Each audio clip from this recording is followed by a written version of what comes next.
मैंने पिछले 31 दिनों से फ़कत इस हकीकत का नुकसान गिनने की कोशिश में उलझा हुआ हूं कि तू जा चुकी है। वाह। तुझे रायगानी का रत्ती बराबर अंदाजा नहीं। तुझे याद है वो ज़माना जो कैंपस की पगडंडियों पर टहलते हुए कट गया था। वाह। तुझे याद है जब कदम चल रहे थे कि एक पैर तेरा था और एक मेरा। कदम वो जो धरती पे आवाज देते कि जैसे हो रागा कोई मुतरिबों का। कदम जैसे सापा गमापा का सारे वो तबले की तिरखट पे तक दिन दिनक दिन तिनक दिन धना दिन बहम चल रहे हैं। तक आए यार, वहाँ से आपकी आवाज़ भी उठी और ना सिर्फ पाकिस्तान में बल्कि सरहदों के पार आपको लोग सुनते हैं, आपकी नज़में लोग पढ़ते हैं और वाह वाह की आवाज़ें गूंजती हैं उनके सेमिनार्स में। खूबसूरती की जो तारीफ है कि बहुत सब्जेक्टिव मैटर है, दाखिली मामला मेरा और आपका मुख्तलिफ होगा। ठीक। एक चीज़ जो आपको खूबसूरत लग रही हो सकती है मुझे ना लग रही हो। ठीक। तो इसमें कुछ भी स्टैंडर्डाइजेशन नहीं है। क्या ऐसा कोई महबूब रहा है जिसकी बेस पे आपने ये नज़म या कोई भी नज़म या कोई भी गज़ल या कोई भी दो अशार कहे हों, कुछ ऐसा रहा है? देखिए, अगर आपको ये लग रहा है कि मैं सच सच आपको बता दूंगा तो आपको गलत लग रहा है। अस्सलाम वालेकुम नाज़रीन, मैं हूं आपका मेज़बान दानियाल रज़ा और नुक्ता पॉडकास्ट में खुशामदीद। नाज़रीन, आज हमारे साथ एक ऐसी शख्सियत मौजूद हैं जो मेरी बहुत ज़्यादा फेवरेट शख्सियत हैं और मुझे जो है वो बहुत ज़्यादा शिद्दत से इंतज़ार था और यकीनन जेन ज़ी को और वो लोग जो शायरी का शऊर रखते हैं उनके लिए भी ये फेवरेट शख्सियत होंगी, इसमें कोई मुबालगा राय नहीं होगी। और आज हमारे साथ मौजूद हैं जनूबी पंजाब की एक ऐसी आवाज़ जिसने लफ्ज़ों को एहसास, फ़लसफ़े और कायनात के सवालात में बदल दिया। आज हम इनकी तख्लीकी दुनिया, इनके ख़यालात और इनके अंदर के इंसान को समझने की कोशिश करेंगे।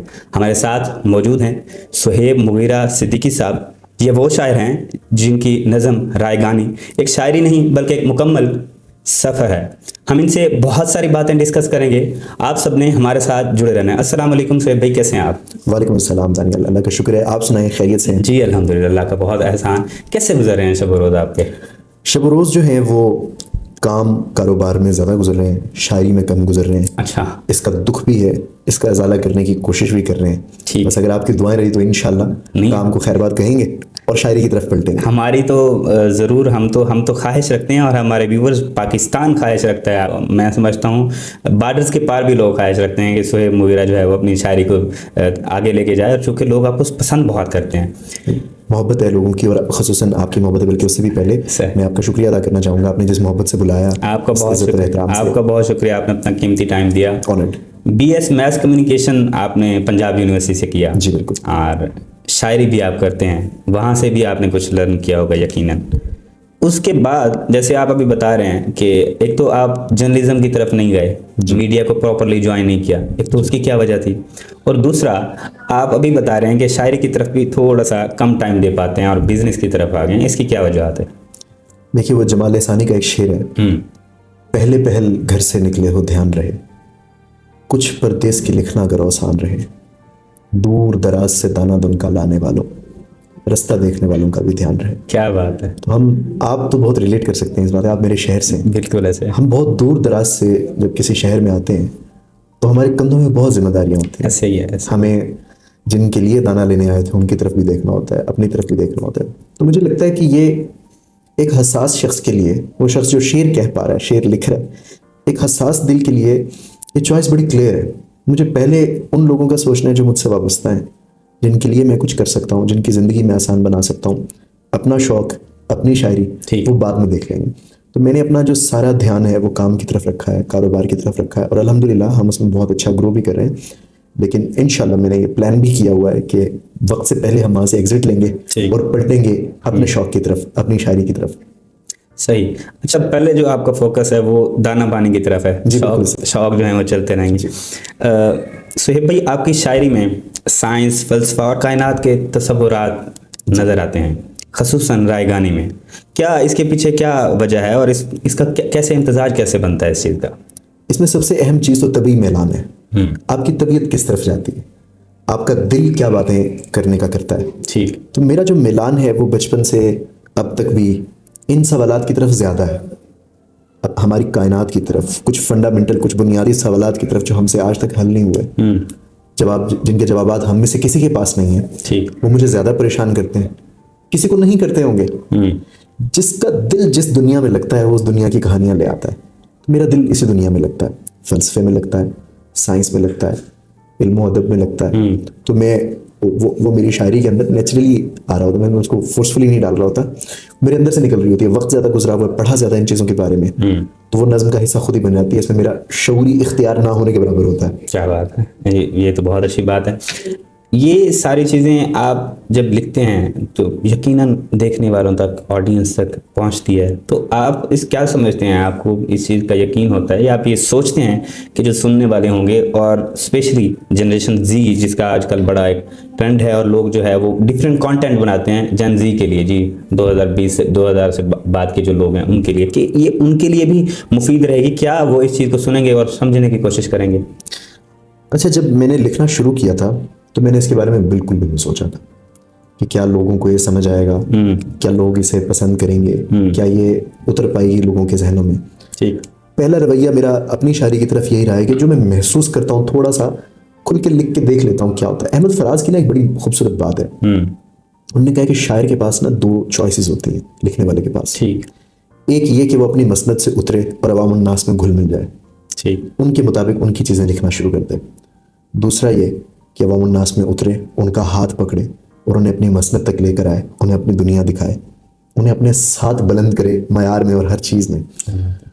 तो जिस वजह से मैंने अपना लबो लहजा, अपना तरीक़ाकार, नज़म लिखने की अपनी तरतीब, उसमें मैंने नहीं समझा था कि जो मुझे समझ आया मैं लिखता गया हूँ। और खुदा की करनी देखिए कि हमने अपनी ऑडियंस के बारे में, अपने सामीन के बारे में जो एक राय बनाई हुई थी कि शायद हमारे सामीन जो है वो एक ख़ास तरह की चीज़ को ही पसंद कर पाएंगे, मुझे तो गलत साबित हुई नज़र आ रही है। हाँ, आप बताएं। बिल्कुल ऐसे कि रायगानी में इवन हिस्सा अव्वल में, हिस्सा दौम, ज़िंदगी नज़्म में वो तसव्वुरात हैं जो इतने ज़्यादा आम फहम नहीं है। हमें ये लगता था कि वो नीश बहुत स्पेसिफिक थोड़ा सा, आप देखें रायगानी 27 मिलियन पे मनहर सेठ वाली वो वीडियो गई है, और बेशुमार वीडियोज़ ऐसी हैं जो कई कई मिलियन पे जा रही है, लोग समझ रहे हैं। तो मुझे ये लगता है कि हमें अपने सामीन को अंडर एस्टिमेट नहीं करना चाहिए।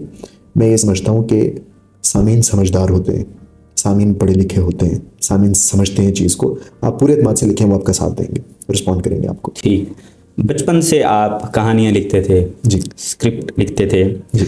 तो ये वो कौन सा लम्हा था जब आपको लगा कि ये जो रास्ता है लफ्ज़ों का यही आपकी दुनिया बनाएगा? वो तो अब आके आपने शिफ्ट लिया है ना, आप बिजनेस की तरफ गए, उससे पहले तो आपको बड़ा लगाव था शायरी में। बिल्कुल इसी तरह दानियाल भाई, बल्कि पिछले दिनों मुझे ऑफिस में एक दोस्त ने सवाल किया कि आप क्या चाहते हैं कि जब आप इस दुनिया से रुखसत हो जाएंगे आपको किन लफ्ज़ों में याद? नहीं, हम नहीं कह सकते। वो ठीक है, लेकिन एक आदमी की अपनी शनाख्त अपने दिल में होती है कि मैं क्या कहकर पुकारा जाऊँ। तो अगर मेरे जाने के बाद लोग मुझे कामयाब कारोबारी आदमी कहकर याद रखना चाह रहे हैं तो मुझे सोच के अच्छा नहीं लगता। मैं ये चाहता हूँ कि मुझे बतौर एक शायर, बतौर एक मुसन्निफ, बतौर एक लिखारी याद रखा जाए। और ये सिलसिला शुरू बहुत अर्ली स्टेज में हो गया था, यानी 5वीं 6वीं 7वीं इन क्लासेस के दौरान ही ना मैं कहानियाँ लिखना शुरू हो गया था। हमारी चूँकि अब्बा जी की ही थी दुकान जहाँ पे रसायल आते थे, किताबें और अखबारात आते थे, तो हम मुख्तलिफ मैगज़ीन में कहानियाँ लिख लिख के भेजते थे, वहाँ से इनाम आते थे, मज़ा आता था। क्या बात है। मोटिवेशन होती थी कि अच्छा मुझे कराची से तालीम और तरबियत में कहानी छपी और किताबें इनाम में आई हैं। अच्छा मेरी वो फिर किसी दोस्त का, किसी कज़न का कहीं से ख़त आता या फ़ोन आता तो वो बताते थे कि अच्छा हमने तुम्हारी कहानी पढ़ी है, तो मोटिवेशन मिलती थी कि हाँ लिखना चाहिए, लोग जानना शुरू होते हैं। अच्छा लगता है। हाँ, अच्छा लगता है। कहानियों से फिर रफ्ता रफ्ता जो शायरी पे शिफ्ट आया ना, वो भी अर्ली एज में ही आया था डेफिनेटली। उसमें एक पार्ट तो घर का है, अब्बा जी का, मेरी बहन भाइयों का, उन सबका शायरी के साथ लगाव था। ये भी नसीब की ही बात है, इसमें शख्स का कोई कमाल नहीं है कि मुझे अर्ली एज में 8वीं 9वीं 10वीं में जब बच्चा होता है, मुझे उस स्टेज पे मिर्ज़ा गालिब की शायरी दस्तयाब थी, फैज़ इकबाल की शायरी दस्तयाब थी, बहुत सारे बच्चों को नहीं होती, दस्तयाब थी और समझाने वाले मौजूद थे। ये कैसी खुशकिस्मत है। बिल्कुल ऐसे है। तो वो जब मैं पंजाब यूनिवर्सिटी में पहुंचा हूँ, जब तक मैथ कम्युनिकेशन में पहुंचा हूँ, STC में पहुंचा हूँ, जो हमारी पायनियर लिटरेरी सोसाइटी है, जहाँ पे दरअसल मैं पॉलिश हुआ हूँ, सोसाइटी ने मुझे बहुत पॉलिश किया, तो मैं रॉ नहीं आ रहा था, मैं अपना शायरी का सफ़र करके आ रहा था। और फिर उसके बाद वहाँ पे ज़ाहिर सीनियर्स थे, पंजाब यूनिवर्सिटी का बहुत खूबसूरत इन्वायरमेंट था जहाँ पे हमारी नशिस्तें रहीं, छोटे छोटे मामलात सीखने समझने शुरू किए, मुकाबलों में जाना शुरू किया, वहाँ पे ऐसे ऐसे चीज़ें पॉलिश होती रही, सिलसिला चल निकला। क्या बात है। आपके हिसाब से कि हर आपकी फैमिली के स्टार्टिंग में हर एक मेंबर की काविशें और कोशिश रही, बहुत कॉन्ट्रीब्यूशन है, बहुत ज़्यादा। ठीक है। अच्छा, कहा जाता है और सुना जाता है कि अगर आपको किसी इंसान की तलब हो और या आपको किसी इंसान की ज़रूरत हो और आप किसी इंसान को या किसी चीज़ को पूरे दिल से चाहें तो सारी दुनिया उसको मिलाने में लग जाती है आपके साथ, और अगर वो चीज़ आपको ना मिले तो फिर सारी कायनात उसके ना मिलने का एहसास दिलवाती है। इस मोहब्बत, जज्बे और मेहनत के ज़िया को रायगानी कहते हैं। जो नज़म आपने लिखी रायगानी, वो बहुत चाही गई। उसमें बहुत सारी बातें हैं जिनको हम आगे डिस्कस करेंगे। तो मेरा तो मैं बड़ी शिद्दत से चाह रहा था कि मैं पहला सवाल ही वहीं से शुरू करूं, लेकिन ज़रूरी था कि मैं अपने व्यूवर्स को इंट्रोड्यूस कराना चाह रहा था आपसे। तो हमें रायगानी सुना देना, बड़ी शिद्दत से इंतज़ार है। जी बिल्कुल, मैं पेश करता हूँ। मैं कमरे में पिछले 31 दिनों से फ़कत इस हकीकत का नुकसान गिनने की कोशिश में उलझा हुआ हूँ कि तू जा चुकी है। वाह। तुझे रायगानी का रत्ती बराबर अंदाज़ा नहीं है। तुझे याद है वो ज़माना जो कैंपस की पगडंडियों पर टहलते हुए कट गया था। वाह। तुझे याद है जब कदम चल रहे थे कि एक पैर तेरा था और एक मेरा। कदम वो जो धरती पे आवाज़ देते कि जैसे हो रागा कोई मुतरिबों का। कदम जैसे सापा गमापा का सारे वो तबले की तिरखट पे तक दिन दिनक दिन तिनक दिन धना दिन बहम चल रहे थे। मुकर्रर। कदम वो जो धरती पे आवाज़ देते कि जैसे हो रागा कोई मुतरिबों का। कदम जैसे सापा गमापा का सारे वो तबले की तिरखट पे तक दिन दिनक दिन तिनक दिन धना दिन बहम चल रहे वाह थे। वाह वाह वाह। कदम चल रहे थे, कदम जो मुसलसल अगर चल रहे थे तो कितने गवैयों के घर चल रहे थे। क्या बात है। कदम जो मुसलसल अगर चल रहे थे तो कितने गवैयों के घर चल रहे थे। मगर जिस घड़ी तूने उस राह को मेरे तन्हा कदम के हवाले किया, उन सुरों की कहानी वहीं रुक गई। कितनी फनकारियां, कितनी बारीकियां, कितने कलियां बिलावल गवैयों के होंठों पे आने से पहले फना हो गए। कितने नुसरत फतेह, कितने मेहदी हसन मुंतजिर रह गए कि हमारे कदम फिर से उठने लगे। तुझको मालूम है जिस घड़ी मेरी आवाज़ सुन के तो एक जाविये पर पलट कर मुड़ी थी, वहां से रिलेटिविटी का जनाजा उठा था। कि उस जाविये की कशिश में ही यूनान के फलसफी सब जमानों की तरतीब बर्बाद करके तुझे देखने आ गए थे कि तेरे झुकाव की तमसील पर अपनी सीधी लकीरों को खम दे सकें, अपनी अकड़ी हुई गर्दनों को लिए अपने वक्तों में पलटें, जियोमेट्री को जन्म दे सकें। अब भी कुछ फलसफी अपने फीके ज़मानों से भागे हुए मेरे रस्तों पे आंखें बिछाए हुए अपनी दानिस्त में यूं खड़े हैं कि जैसे वो दानिश का मंबा यहीं पर कहीं है, मगर मुड़ के तकने को तू ही नहीं है। क्या बात। तो कैसे फ्लोरेंस की तंग गलियों से कोई डेविंची उठे, कैसे हस्पानिया में पिकासो बने, उनकी आंखों को तुझे मुयस्सर नहीं है।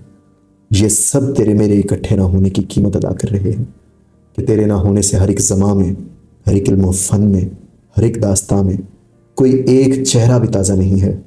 तुझे रायगानी का रत्ती बराबर अंदाज़ा नहीं है। क्या बात है, बहुत खूब सोहेब भाई, बहुत खूब। आपने ना पूरी दुनिया को समेट दिया है। ठीक है, मैंने जो है वो वीडियोस देखी, जब ये लाइव मैं आपसे सुन रहा था। यकीनन जो भी बंदा आपसे रायगानी लाइव सुनेगा ना, तो वो मैं समझता हूँ उस जगह तसव्वुर करके सफ़र कर रहा होता है जो जो जगह आप जिक्र कर रहे थे। आपने पूरी दुनिया को समेट दिया है। बहुत अच्छे अल्फाज आपने यूज़ किए हैं, इस्तेमाल किए हैं। Thank you. मोहब्बत को एक्सप्लेन बड़े मज़े से किया है। डिजिटल दौर ने, सोशल मीडिया ने, आप क्या समझते हैं, आप भी इसका हिस्सा हैं, किस तरह से शायरी में हिस्सा लिया है? क्या इस पर शायरी के ऊपर नेगेटिव असर पड़ा है, या आप समझते हैं आप जैसे शौरा के लिए सोशल मीडिया, डिजिटल दौर फ़ायदा रहा है आपकी आवाज़ लोगों तक पहुंचाने में? मैं समझता हूँ कि एब्सोल्युटली फ़ायदेमंद रहा है। ठीक। आप तसव्वुर कीजिए 1999 1990 की दिहाई, अर्ली 2000s में एक शायर जो अपने दूर उफ्तादा किसी गांव के कमरे में पड़ा हुआ कुछ लिख रहा है, उसके पास दो ही रास्ते हैं अपना शेर लोगों तक पहुंचाने के, या वो किताब छापे या वो रेडियो पाकिस्तान या पीटीवी तक पहुंच जाए, और दोनों से बहुत दूर थे। जिस वजह से मैं ये समझता हूँ कि बहुत सारा कलाम, बहुत सारे शेर, बहुत सारी गज़लें और नज़में उन्हीं कमरों में दफन होकर रह गई होंगी, उन्हीं छोटी छोटी महफिलों में ख़त्म हो गई होंगी। डिजिटल ने दरअसल वो मीडियम, आप मैस कॉम से वाबस्ता हैं, आप मीडियम की अहमियत को समझते हैं। बिल्कुल ऐसे। वो जो 2-3 मीडियम हमारे पास सिर्फ दस्तयाब थे ना, उन्हें रिप्लेस किया कि इतने पावरफुल टूल में दिया जो ऑटोमेटिकली अगर आपका शेर अच्छा है, आपकी नज़्म अच्छी है, उसे खुद उठा के पॉप कर देती है। अपॉर्चुनिटी इक्वल हो गई है सबके लिए। पहले जिसके पास कोई वास्ता ताल्लुक होता था वो पहुंच जाता था पीटीवी तक, अब ऐसा नहीं है। अब हर किसी के पास मोबाइल फ़ोन है, हर किसी के पास अपना ऑडियो सेटअप है, अपना माइक है, हर किसी के पास वो मीडिया दस्तयाब है जहाँ पे वो अपनी बात कर सकता है। लोग सुनते हैं, बड़ी बात ये है, जितना आप नॉर्मलाइज सेटअप पे काम करते हैं ना, बड़ा वो चीज़ें वायरल जाती हैं और लोग सुनते हैं। लोग सुनते हैं। तो मैं ये समझता हूँ कि ये सिर्फ शेर की बात नहीं है, हर आर्टिस्ट के लिए ये एक इतना बड़ा पैराडाइम शिफ्ट आया है जिसमें आर्टिस्ट और आर्टिस्ट के सराहने वालों के दरमियान की जो मनाजिल थी ना, उन सबको ख़त्म कर दिया, क्या बात। रूबरू लाके खड़ा कर दिया है एक तख्लीककार को और उसके सराहने वाले को। तो इससे बड़ा तो मैं समझता हूँ कि शायरी के लिए और तमाम फ़नून लतीफ़ा जितनी भी हमारे हैं उनके लिए इससे अच्छी तो कोई डेवलपमेंट हो ही नहीं सकती थी। क्या मैं बात। बहुत ज़्यादा क्रेडिट देता हूँ डिजिटल मीडिया को, बहुत यकीनन आप भी देते होंगे। बिल्कुल बिल्कुल। अब हम बताते खुद भी सोशल मीडिया यूज़ कर रहे हैं, हमारी ऑडियंस भी हमें सोशल मीडिया के थ्रू ही देखती है। इसी तरह पहले चीज़ें अक्सर से बाहर होती थी, जैसे आप बता रहे थे। एक शायर के नज़दीक सुहेब भाई, खूबसूरती क्या होती है? एहसास, चेहरा, शख्सियत या उसके ख्यालात? शायर जो होता है कुछ भी लिखता है तो वो किसी एक चीज़ को मद्देनज़र रख के शायरी लिखता है और एक्सप्लेन करता है चीज़ों को, बेसिकली उसकी तारीफ करता है। खूबसूरती की जो तारीफ है ना, बहुत सब्जेक्टिव मैटर है, दाखिली मामला, मेरा और आपका मुख्तलिफ होगा। ठीक एक चीज़ जो आपको खूबसूरत लग रही हो सकती है, मुझे ना लग रही हो, ठीक। तो इसमें कुछ भी स्टैंडर्डाइजेशन नहीं है। हर शायर एक मुख्तलिफ बिना पर किसी चीज़ को खूबसूरत करार देगा। ठीक मेरा क्या पैमाना है, मुझे क्या चीज़ खूबसूरत लगती है, वो मैं आपको बता सकता हूँ। ठीक। आपने मेरी नज़्म में कहीं एक दफ़ा भी ये देखा कि मेरे महबूब के बाल बहुत हसीन थे, या उसका चेहरा बहुत प्यारा था, या आंखें बहुत प्यारी थी? मुझे वो दानिश का मंबा लगता है। ना, आपने वो जगह बताई हैं। हाँ, आप देखिए मैं अपने महबूब को किस नज़र से देख रहा हूँ। बिल्कुल ऐसा। मैं कह रहा हूँ वो दानिश का मंबा है। हाँ शी इज इंटेलेक्चुअली ब्यूटीफुल। ये मेरी नज़र में आपको कंसिस्टेंसी के साथ मिलेगा। बिल्कुल ऐसे। मैं उसे यूनानी फ़लसफ़ा की नज़र से देख रहा हूँ, बिल्कुल मैं उसे साइंस की नज़र से देख रहा हूँ, ऐसे ही है, ऐसे ही है। मैं उसे डेवेंची और पिकासो की नज़र से देख रहा हूँ, मैं उसके ज़ाहिरी खद्दो खाल से नहीं देख रहा, बिल्कुल ऐसे। मैं उसके चेहरे, उसके रंग, उसके कद, उसकी कामत से मैं उसे नहीं देख रहा। तो ये अब चूंकि नज़्म जो है वो आपके तहत शऊर से आमतौर पर निकला करती है, आप कॉन्शियस कंट्रोल में नज़्म नहीं लिखते, ठीक जिससे पता लगता है कि कम अज़ कम मेरे लिए खूबसूरती और हुस्न का मयार चेहरा तो नहीं है, बहुत सारों के लिए होगा भी, वो भी एक दुनिया है, ठीक है, जिसको जैसे समझना है, मेरे लिए नहीं है। ठीक। मेरे लिए अगर किसी भी शख्स का आर्ट से, फ़लसफ़ा से कोई ताल्लुक़ है, ज़रख़ेज़ दिमाग है, आप बात कर सकते हैं, आप बात सुन सकते हैं, तो वो खूबसूरत है, वो खूबसूरती है, वो हसीन तरीन क्या शख्स है। अच्छा, ये रायगानी जब आपने नज़म लिखी, जी, अभी आप बता रहे थे कि आप चीज़ों से रिलेट करके बता रहे थे, डायरेक्ट आपने कुछ नहीं बताया, तो क्या ऐसा कोई महबूब रहा है जिसकी बेस पे आपने ये नज़म या कोई भी नज़म या कोई भी गज़ल या कोई भी दो अशार कहे हों, कुछ ऐसा रहा है? देखिए, अगर आपको ये लग रहा है कि मैं सच आपको बता दूंगा तो आपको गलत लग रहा है। नहीं, हम कोशिश कर सकते हैं कि वो मैं आपको पॉडकास्ट बंद होने के बाद बताऊं। ऑन कैमरा तो नहीं बताना। लेकिन देखिए, मैं आपके सवाल का मकसद समझ गया, इसका मैं आपको मुनासिब सा एक जवाब दे देता हूँ, जिसमें चलो पॉडकास्ट भी निकल जाए, हमारा सवाल भी हल हो जाए। कोई भी शख्स, और अगर वो खुदा की तरफ से शायर भी हो, तो वो क़ल्बी मामला से तो गुजरता है, कैफियत से तो गुजरता है। मोहब्बत का जो तजर्बा है वो 14-15 साल की उम्र से लेकर 30 साल की उम्र तक आपको होता है, हर शख्स को होता है। आप उस मोहब्बत के तजर्बे से क्या बरामद करते हैं, ये इससे फ़र्क पड़ता है कि आप शायर हैं या नहीं। तो मैंने अपने तजर्बात से कुछ नज़में बरामद कर ली हैं, और उन तजर्बात की तफसील वो मैं कभी भी नहीं बताने वाला, वो आप बेफिक्र हो जाए। ये आप जो है वो भाभी को मुतमईन करने के लिए ये बातें सारी करें। 14-15 साल का जिक्र आपने इसीलिए किया है कि वो फील करें बचपन की बातें होंगी। अच्छा, आपका जो ताल्लुक है वो डिस्ट्रिक्ट मुल्तान की तहसील साउथ पंजाब जलालपुर पीरवाला से जी, और आप वहाँ से यहाँ तक आए, लाहौर तक आए, और वहाँ से आपकी आवाज़ भी उठी, और ना सिर्फ पाकिस्तान में बल्कि सरहदों के पार आपको लोग सुनते हैं, आपकी नज़में लोग पढ़ते हैं, और वाह वाह की आवाज़ें गूंजती हैं उनके सेमिनार्स में। इतनी बड़ी पजीराई, खुशी महसूस होती है, अच्छा लगता है। नहीं देखिए, खुशी तो यकीनन महसूस होती है। पहले तो मैं कह रहा था कि अल्लाह उन्हें हिदायत दे कि वो कुछ अच्छा भी पढ़े। दूसरा ये कि देखिए, ये इंसानी जज्बा है, आपको जब सराहा जाता है आप खुशी महसूस करते हैं, तो यकीनन खुशी होती है। लेकिन इसमें ना एक बड़ी अहम बात है, वो शायद आपके प्लेटफॉर्म से मैं लोगों को समझा पाऊँ। जिस वक्त आप मशहूर होने लगते हैं, आप शोहरत पाना शुरू करते हैं, ये सबसे ख़तरनाक वक्त होता है। बिल्कुल। इस जगह पर आप पे एकदम परफॉर्मेंस प्रेशर आता है, मज़ीद लिखो और इसी तरह का लिखो, और वहाँ पे फिर शायर या तख्लीककार या आर्टिस्ट अपनी मुख्तलिफ चीज़ें तख्लीक करने की कोशिशें करता है, और उस प्रेशर में कुछ अच्छा होता है, कुछ बुरा होता है। मुझे जब इस पज़िराई के खदशे ने रूबरू आके देखा ना, तो मैंने इंस्टेंटली फुल स्टॉप लगा दिया। मैंने लिखने से वक्फा ले लिया कि मैं कोई भी चीज़ इस प्रेशर में, इस दबाव में नहीं लिखना चाहता कि मुझे अपने सामीन को आगे कुछ देना है। मैंने ये जो पिछली नज़में लिखी हैं ये मैंने मुकम्मल आज़ादी से लिखी है। ठीक। जो मैं सोच रहा था, जो मैं महसूस कर रहा था, मैंने लिख दिया और मैं हमेशा ऐसे लिखना चाहता हूँ। तो यकीनन जब आपको पजीराई मिलती है, जब आपको तादो तहसीन मिलती है, अक्रॉस द बॉर्डर्स मिलती है, पूरी दुनिया से मिलती है, तो अच्छा तो लगता है, लेकिन साथ इसके कुछ खदशात और ख़तरात भी आते हैं। उनसे मैं ज़रा थोड़ा सा मोहतात रहता हूँ, देख के चलता हूँ। ठीक। अभी हमने जलालपुर पीर वाला का जिक्र किया तो मुझे फ़ौरन से वो बात याद आई जब आप सैलाब के दिनों में, सितंबर के दिनों में सैलाब था और हर चीज़ जो है वो तबाह हुई पड़ी थी जलालपुर के इर्द गिर्द, और आप वहाँ पे कूदे हुए थे। आप यहाँ की सारी मसरूफियात को छोड़ के वहाँ पे थे और उनकी हेल्प आउट कर रहे थे। एक तो ये सारी चीज़ें आप छोड़ के गए, एक बड़ा जिगरा चाहिए होता है सारा कुछ वाइंड अप करके पीछे जाने के लिए, लोगों की खबर रखने के लिए। तो वो कैसे आपके पास आया और आप कैसे गए, नंबर 1। नंबर 2, आप बहुत सोचने विचार करने वाले बड़े इंसान हैं, बड़ी आपकी अच्छी शख्सियत है।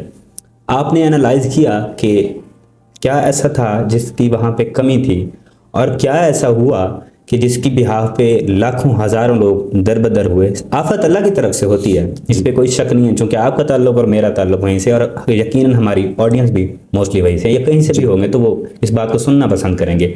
हमारे वहाँ के बहुत सारे अच्छे लोग हैं, वहाँ के हमारे बहुत सारे हुक्मरान हैं, बहुत सारे ऐसे लोग हैं। आप क्या समझते हैं इंडिपेंडेंटली कि कहाँ पर ऐसा लैक था, कहाँ पर परफॉर्मेंस लो थी जिसकी वजह से लोगों की ज़मीनें जायदादें डूबियाँ, लोग हज़ारों लोगों की अमवात हुई हैं? अच्छा, पहले मैं आपके पहले सवाल को हम क्लियर कर लेते हैं, फिर दूसरे पे चलेंगे। आपका घर डूब रहा है, घर, आप कैसे यहाँ पे अपना सेटअप चलाते रहे, अपने बिजनेस पे तवज्जो देते रहे? दिल ही नहीं मानता। वो जो पहला शेर मैंने आपको सुनाया था, बिल्कुल ऐसे, पहले घर से निकले हो ध्यान रहे, कुछ परदेश की लिखना गरोसा, दूर दराज से दाना दुन का लाने वालों, रास्ता देखने वालों का भी ध्यान रहे। मेरी सारी फैमिली वहाँ पे, मेरे भाई, मेरी अम्मी, मेरे चचा ताया, मेरा तो ख़ानदान, मेरा तो घर है जलालपुर। ठीक। इस हालत में अगर मैं कुछ कर सकता हूँ तो मैं कैसे बैठ सकता था वहाँ? तो मुझसे जो बन पाया, जितनी इस्तात थी, जितना हम कर सकते थे, जितना एक्चुअल ऑपरेशन कर सकते थे, जितनी आवाज़ उठा, शायरी की वजह से थोड़ी रीच है, लोग देखते हैं तो बात बन जाती है ज़रा, तो कम से कम हम तो जो बन पाया हमने करने की अपनी तरफ से कोशिश की। अब आते हैं दूसरे मसले की तरफ कि ये मामला क्या था, ये इतना संगीन कैसे हो गया। आपको याद है कि जिस दिन मरीम नवाज का और मरीम औरंगजेब साहिबा का दौरा हुआ है, विजिट हुआ है, उससे पहले के स्टैट्स क्या थे, उससे पहले के नंबर्स क्या थे, मैं आपको बताता हूँ। मैं ग्राउंड में था, मेरा बचपन का दोस्त जिसकी पूरी फैमिली वहाँ फंसी हुई थी और पानी मुसलसल ऊपर चढ़ रहा था। It was a panic situation में, मतलब आप एक खान बिला वाली साइड का था, आबिद रहमान। ठीक। मुझे असल में, मैं तो, मेरी सारी फैमिली तो मूव हो गई थी, शहर तो खाली हो गया था, आपको पता है। आबिद की फैमिली वहाँ फंसी हुई थी और बहुत सारे मेरे दोस्त थे जिनसे राब्ता होना शुरू हुआ। आबिद वो बंदा है जो इतना बड़ा वॉलंटियर्स वर्क करता रहा है, बहुत सारे इलाकों में जाता था। और राजनपुर में जब 2022 में सैलाब आया था, आबिद ने अनथक मेहनत की थी, बिल्कुल फ्रंट फुट पे उसने जो उससे बन पाया उसने किया। तो हम जब कूदे हैं तो हमें अंदाज़ा हुआ है, हम तो अपनी फैमिली, अपने और अपने करीब के लोगों की फैमिलीज को रेस्क्यू करना चाह रहे थे सिर्फ। तो हम जब उतरे तो हमें अंदाज़ा हुआ है कि ये जलालपुर के मगरिब से लेके जनूब, मगरिब और जनूब तक ये एक बहुत बड़ा एरिया बनता है, ठीक है, जिसमें ये बेट मुगल और ये वाले सारे इलाके, शीम यानी खान बेला, फिर बराबपुर और फिर उसके बाद शुजातपुर, ये सारा एरिया, लाखों लोग यहाँ पर उसी हालत में फंसे हुए थे जिस हालत में आबिद रहमान की फैमिली फंसी हुई थी। वो मेरी फैमिली है ना, आबिद रहमान की फैमिली इज माय फैमिली। वो तकलीफ मैंने जब अपफ्रंट महसूस किया तो मुझे अंदाजा हुआ ये कितना बड़ा नंबर है। एक मुहतात अंदाजे के मुताबिक कम से कम 1.5 से 2 लाख लोग सैलाब में फंसे हुए थे। और आपको पता है रेस्क्यू के पास कितनी कश्तियां थी 2 लाख लोगों को निकालने के लिए? 7। और वो भी सर नहीं दे रहे थे। अब वो आपके सामने है। अच्छा, उनका कसूर नहीं है। आप एक मिनट के लिए सोचें कि आप रेस्क्यू ऑपरेशन हैंडल कर रहे हैं, आप इतने अंडर रिसोर्स्ड हैं। हाँ, जितने रिसोर्सेज होंगे वो तो नहीं यूटिलाइज कर पाएंगे। उन बेचारों का कसूर नहीं है। हमारी उनसे बड़ी तफसील से बात हुई, उन्होंने कहा कि यार आपको दे देते हैं हम कश्तियां, आप चला लें ऑपरेशन। हर दूसरा शख्स रोता हुआ आ रहा है कि मेरे बच्चे, मेरी फैमिली, मेरा घर, किस किस को बचाएं। फिर उसके बाद हम लोगों ने चीखो पुकार शुरू की।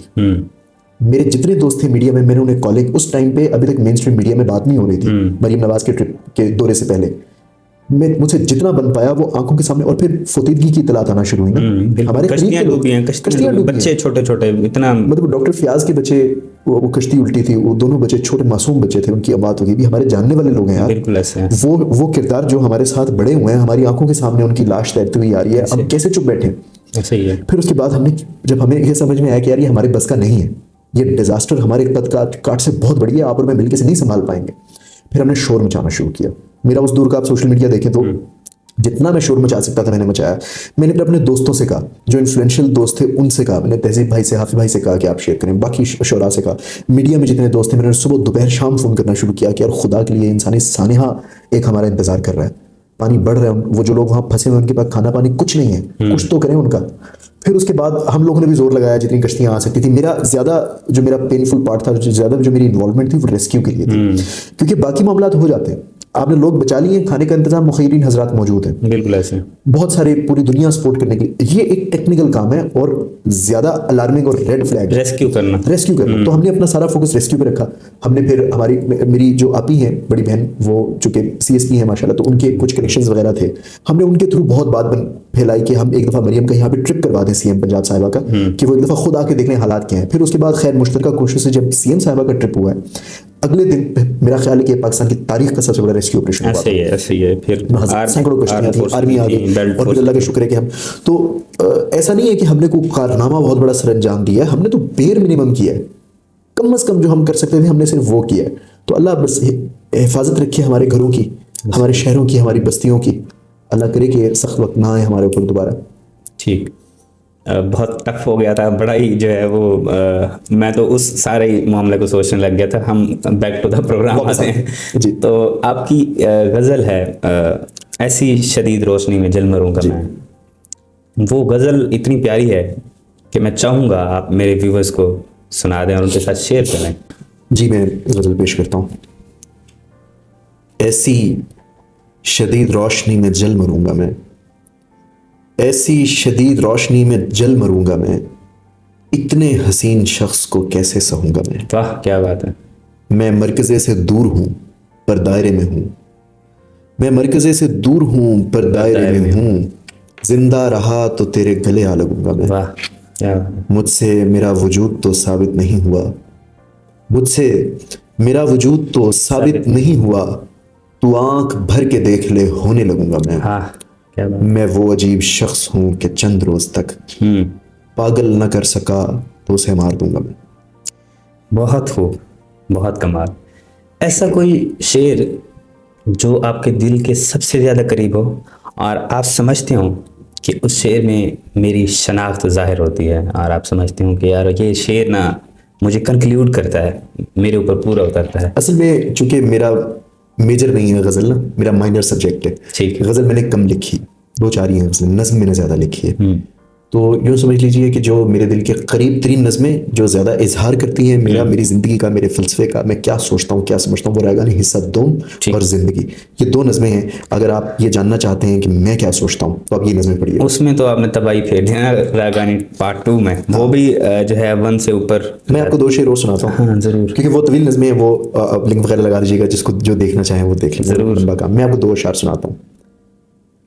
अहदो निबाह उसका वतीरा नहीं रहा, अहदो निबाह उसका वतीरा नहीं रहा, फिर मैं भी वो सुहेब मुगीरा नहीं रहा। दोनों बिछड़ के सोचते हैं अब मलाल में, हाय हमारे हाथ में हीरा नहीं। हाय है, ये मैंने शेर सुना भी है कहीं पे, बहुत खूबसूरत, और आपने पहली ही लाइन में अपना जिक्र कर लिया, दूसरी लाइन में।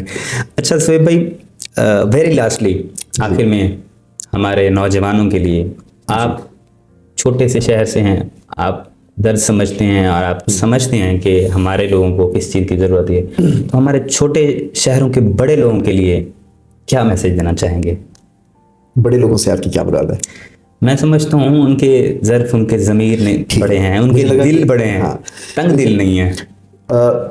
चूँकि मैं खुद एक बड़ी लंबी स्ट्रगल करके अभी भी जारी है सिलसिला, लेकिन बड़ा लंबा सफ़र किया, तो हर वो शख्स जो अभी निकल रहा है, पर निकाल रहा है, उसको मैं बस, मेरा दिल करता है कि मैं उसे गले लगाऊं, उसे कहूँ कि इट्स ऑल राइट, कोई मसला नहीं है, सब हो जाएगा।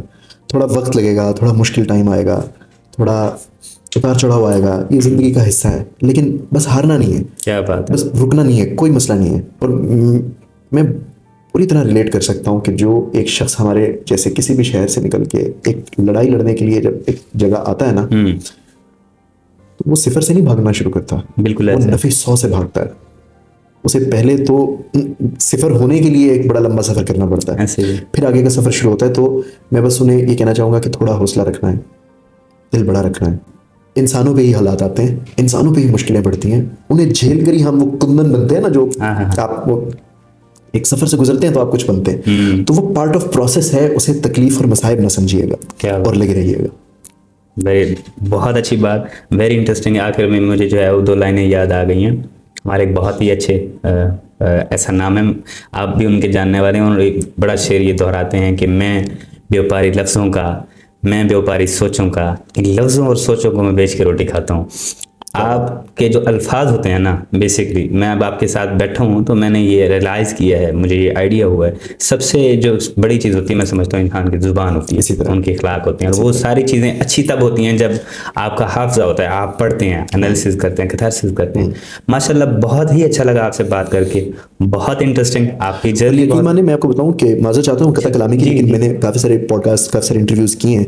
यकीन मानिए मुझे आपके साथ बड़ा मज़ा आया, और जो लोग ये देख रहे हैं मैं अपने तवज्जो से इंडोर्स करूंगा कि this is one of the most beautiful podcast channels I have experience so far. Thank you. आप सब्सक्राइब कीजिए, जुड़े रहिए इसके साथ, और बहुत अच्छा कंटेंट मुझे दानियाल आपका बड़ा लुत्फ आया सर। बहुत You are a true ये gentleman. आपकी मोहब्बत है, ये Yes. आपकी मोहब्बत है, ये नज़र का फ़र्क है। बहुत शुक्रिया वंस अगेन। जी तो नाज़रीन, आप सुन रहे हैं, हमारे साथ मौजूद हैं आपके और मेरे सबके चहीते और सबके प्यारे सुहेब मुगीरा सिद्दीकी साहब। इनकी जो बातें थी वो आपने सुनी, कितने हम्बल हैं वो मुझे आज आइडिया हुआ, और कितना खूबसूरत लिखते हैं, और ख़ुसूसन रायगानी। पार्ट 1 तो ज़बरदस्त था ही सही, पार्ट 2 देखें और फिर उसके बाद आगे देखें, ये सफ़र भी मुझे लगता है जारी रहेगा। उम्मीद करता हूँ कि आपको ये मेरा पॉडकास्ट बहुत अच्छा लगा होगा। इंशाल्लाह मिलते हैं इसी तरह के नेक्स्ट पॉडकास्ट में, फिर वक्त के लिए अल्लाह हाफिज़, अल्लाह ने की बात।